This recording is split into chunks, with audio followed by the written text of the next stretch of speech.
What's up, everybody? Weston here with the Hidden Gibbon, back with another Daily Deck Tech video, and back with another viewer request. And today we have ourselves Vincent Valentine, which is a Final Fantasy character, apparently. But before we get into it, if you like my Daily Deck Techs, or Magic for the Working Class, Historical Commander, discussion content, anything in between, feel free to subscribe, but only if you feel I have earned it, and only if. Also, if you want to see your commander made into a deck tech, you can go ahead and you can drop the commander in the comments down below with things like budget, theme, stuff to include. I'll get that there for you. Or you can fill out the Google form in the video description, which has all of those same questions. Or if neither of those options work out for you, you can always message me in the Discord or on any of the social medias that I'm on, and I will get it done. Alrighty, and now without further ado, Vincent Valentine. I wonder if there's a... Oh, he's got a gun. Does he have a bullet for your Valentine? I'll see myself out the door now. But who is Vincent Valentine? Well, he's apparently from Final Fantasy VII. So, okay. I know nothing about Final Fantasy VII other than people really like it. Is that the one with Cloud and Sephiroth? I think that's the one with Cloud and Sephiroth. My friend Adam would be very, very disappointed in me. He's a huge Final Fantasy friend. Or fan. 2/2 for 4. Whenever a creature an opponent controls dies, put a number of 1/1 counters on Vincent Valentine equal to that creature's power. Whenever Vincent Valentine attacks, you may transform him. He turns into this thing. A Galleon Beast. Trample, lifelink. And when Galleon Beast dies, return it to the battlefield tapped. So what I want to do with this card today, and I don't know if this is correct because I haven't played with it before, seen it get played before, is I'm going to nuke a whole bunch of people's creatures, get a whole bunch of counters on him, and then attack when he's Big Chungus and start swinging in with this giant werewolf beast. And then, hopefully win the game via combat. We do have a supporting cast today of 27 creatures, which is a lot higher than my normal stuff. Give me one moment, please, friends. Holy cannoli, crisis averted. I have paint pens because I'm trying to learn the very basics of altering. As you can see from this token, I'm terrible at it. But I was good at model painting, so I have these paint pens. So my daughter was thinking that they were like Crayola markers. That would have been terrifying. But you don't want to hear about that. Back to this. So 27 is a lot higher than what I normally go, but each of these cards serves a purpose and has some synergies and things like that. So what do we got here? We got Abyssal Gatekeeper. I actually really like the art on this card. He's a little creepy crab looking dude. And if he's put into a graveyard from play, each player chooses and buries a creature he or she controls, like sacrifices it, kills it, whatever. And this is one on death. However, one of my favorite effects in black is the Fleshbag Marauder / Cursed Marauder effect. So Fleshbag Marauder is a 3/1. For 3, that says when this creature enters, each player sacrifices a creature of their choice. So you usually just sacrifice it along with them sacrificing stuff. And remember, whenever a creature an opponent controls dies, put a number of 1/1 counters on it equal to its power. So we have Fleshbag Marauder, a Cursed Marauder, Demon's Disciple, Gravelighter, Merciless Executioner is in here, Slum Reaper. All of those are the same sort of effect. They come in, they cause everybody to sacrifice something, usually sacrificing themselves, and, do fun things that way.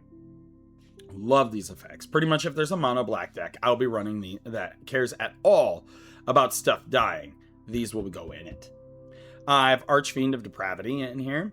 He's a 5/4 for 5. At the beginning of each opponent's end step, that player chooses up to 2 creatures they control and then sacrifices the rest. Also very good at keeping your opponents from going wide, as long as he survives. Braids, Arisen Nightmare. At the beginning of your end step, you may sacrifice an artifact, creature, enchantment, land, or planeswalker. If you do, each opponent may sacrifice a permanent that shares a card type with it.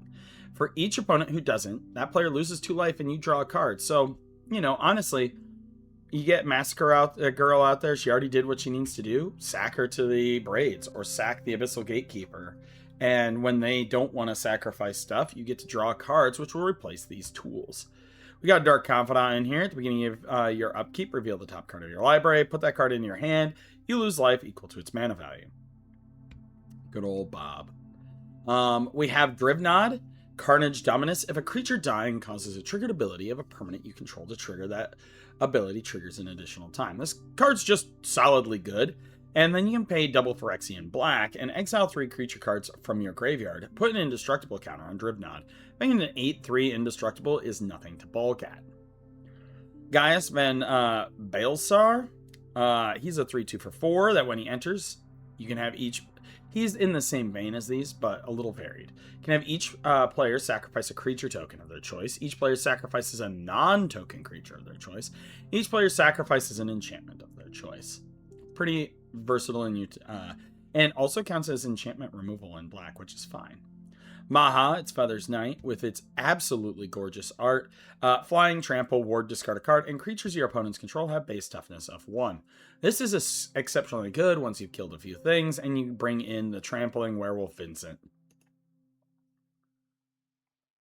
Massacre Girl, whom I already mentioned, but we'll read out. 4/4 for 5, menace, and when she enters, each other creature gets -1/-1 until end of turn, whenever a creature dies this turn, each creature other than Massacre Girl gets -1/-1 until end of turn. Now, if your opponent's going wide, say you have Vincent out here, he's a 2/2, right? So the first thing goes off, say they have like, we're going to say like 15 1/1s.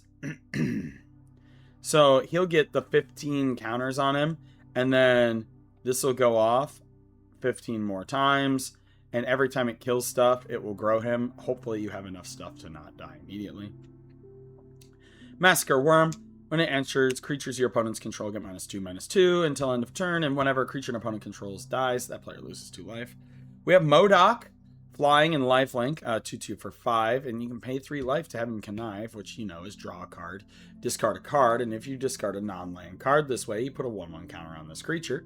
But creatures your opponents control get -1/-1. Always good. Morbid Opportunist. Whenever one or more other creatures die, draw a card. This ability triggers only once each turn. Yeah, that makes sense that it's only once each turn. Murderous Rider. You can shoot a creature with this, or put it into play, and it's a life-linking dude that goes on the bottom of his owner's library when he dies. We have Phyrexian Obliterator, a absolute classic Magic card. Already back up to $15 after having just gotten reprinted in Phyrexia All Would Be One. Trample, and if a source would deal damage to Phyrexian Obliterator, that source's controller sacrifices that many permanents. Delicious. Rankle, he flies and he has haste, and when he deals combat damage to a player, you can choose any number. Each player discards a card. Each player loses a life and draws a card. Each player sacks a creature. We got the old Ravenous Chupacabra here. Good old Ravenous Chupacabra. When he enters the battlefield, you're going to get to destroy target creature an opponent controls. Not bad. Then we have ourselves Sephiroth, Fabled Soldier. When he enters or attacks, you may sacrifice another creature. If you do, draw a card. Whenever another creature dies, target opponent loses 1 life and you gain 1 life. If it's the 4th time this ability has happened this turn, you transform him into Sephiroth One-Wing Angel. Flying, Supernova. As this creature transforms into Sephiroth, you get an emblem with whenever a creature dies, target opponent loses 1 life, you gain 1 life. And whenever Sephiroth attacks, you may sacrifice any number of other creatures. If you do, draw that many cards. Honestly, he's going to be incredibly easy to flip in this deck. Slum Reaper. When he enters, Slum Reaper enters the battlefield. Each player sacrifices a creature. I already mentioned him. I don't know why I mentioned him again. Super Shredder. This is a core component threat in this deck. He has menace, and whenever another permanent leaves the battlefield, put a 1/1 counter on Super Shredder. That's so good. Fetch lands. Anything is good. Thanos, Death's Consort, lifelink. Whenever another creature dies, put a 1/1 counter on Thanos. Always good. We have Yahenni, Undying Partisan. Whenever a creature an opponent controls dies, put a 1/1 counter on Yahenni and sacrifice another creature. He gains indestructible until end of turn. He also has haste.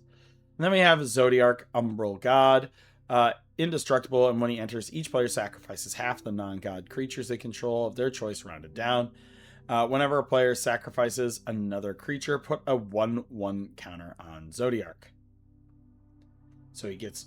there's a bunch of these that are in the same vein oh my goodness, as Vincent. Sorceries, we got Blasphemous Edict. Everybody's going to have to sacrifice 13 creatures. Feed the Swarm, kills a creature or an enchantment. Innocent Blood, each player sacks a creature. Mire and Misery, each opponent sacks a creature or enchantment. Night's Whisper, you draw 2 cards, lose 2 life. Rise of the Dark Realms, put all creature cards from all graveyards onto the battlefield under your control. And Sign in Blood, draw 2 cards and lose 2 life. Instance, we are running Cabal Ritual and Dark Ritual, mostly because Vincent is a touch expensive at 4. So, you know, count it like the Soul Ring and Arcane Signet that we have in here for fast mana to try to get him out quicker. So that way we can also just start shooting people's creatures. Speaking of which, see this pile of instants. It's essentially all creature removal. One thing I do want to point out is we are running 3 MDFCs in here, and that is why we are sitting at 35 lands, is because we actually have 38. It's just 3 of them are these. But we've got our 2 rituals. We got Deadly Dispute to draw cards. Deadly Rollick is removal. Defile removal. Dismember removal. Doomblade removal. Veil of Profane is removals. Flare of Malice is removal. Force of Despair is removal. Go for the Throat. Hagra Mauling, both removal. Hero's Downfall, removal. Malakir Rebirth, choose target creature, you lose 2 life until end of turn. If that creature gains when this creature dies, return it to the battlefield tapped under its owner's control. So not removal. Look at that, right? Look at it. Murder's removal, Overkill, Shieldred's Edict, Soul Shatter, Vraska's Fall, and Withering Torment are all removal. And then Village Rites, of course, is a draw spell. For artifacts, we're running Soul Ring, Jet Medallion, Arcane Signet for mana acceleration. We're running Panther Habit and Swiftfoot Boots for protection. This, of course, gives hexproof. Panther Habit, of course, makes it so damage would be prevented to a creature, and then you put that much, many 1/1 counters on him. And then the Masamune, as long as the equipped creature is attacking, it has first strike and must be blocked if able. Equipped creature has, if a creature dying causes a triggered ability of this creature, or an emblem you control to trigger, it triggers an additional time. So it synergizes with Sephiroth and Vincent. Enchantments, we have Black Market, so if a creature dies, you put a charge counter in at the beginning of your main phase. You get a whole bunch of black mana for each of the, counters. Unspeakable Symbol, pay 3 life, put a 1/1 counter on target creature. And Eternal Thirst, equipped creature has lifelink, and whenever a creature an opponent controls dies, put a 1/1 counter on this creature. Lands, we are running some expensive stuff. Cabal Coffers, Cabal Stronghold, Phyrexian Tower, and Susser Secundi Void Altar. This one lets you sack stuff to draw cards, adds a mana, black mana for each swamp, adds a black mana for each swamp, sack a creature to add 2 black, Rogue's Passage for unblockable, Bajuka Bog to have graveyard hate on your opponent. Alrighty, that is the build. Let's take a look at how we're going to play out today. Not the worst hand in the world. We got 3 swamps. We got a Maha. Zodiark. All right, let's play. Let's go ahead, and we're going to drop this swamp. Next turn. Oh, shoot. We got ourselves a Soul Ring. Nice. We will drop the Arcane Signet. Not bad. Yeah, next turn. One second, friends. And I'm back. So, this turn, playing Vincent Valentine is probably just the right play. Next turn, we're going to play a swamp. Float 1. We're going to play a Cursed Marauder. Sack our Cursed Marauder. Vincent's going to get 2 counters on him. We're going to say, all in all, he's going to get like 5. All right, not bad. We have 1 mana floating. We could play something for 4, but we don't have anything for 4 that we can play. Pass turn. During an opponent's turn, we're going to kill something of theirs. We're going to say we get 2 counters. Overkill. Next turn, we draw. And now I'm going to play Maha.